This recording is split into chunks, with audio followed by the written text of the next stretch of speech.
ஐந்தாவது உணவு.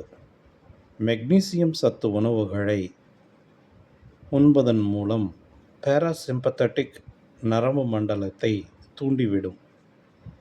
மெக்னீசியம் சத்து உணவுகள் கார்டிசாலை குறைக்கிறது, மனம் அமைதியடைகிறது, ஆழ்ந்த தூக்கத்தை கொடுக்கிறது. அடுத்ததாக stress hormone, cortisol versus other good hormones. Stress hormone cortisol அதிகமானால் குட் ஹார்மோன்கள் குறைந்துவிடும்.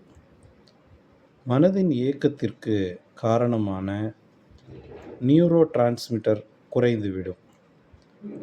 அதனால் பல எதிர்மறை உணர்ச்சிகளுக்கு ஆட்படுவோம். குட் ஹார்மோன்களின் செயல்பாடுகளை பார்ப்போம்.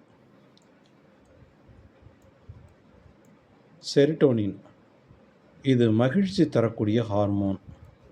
காலை 6 மணி முதல் மாலை 6 மணி வரை உற்பத்தியாகும். இது குறைந்தால் மன அழுத்தம், பயம், பதட்டம், தூக்கமின்மை, கோபம் போன்ற இதர உணர்ச்சிகளுக்கு ஆட்படுவோம்.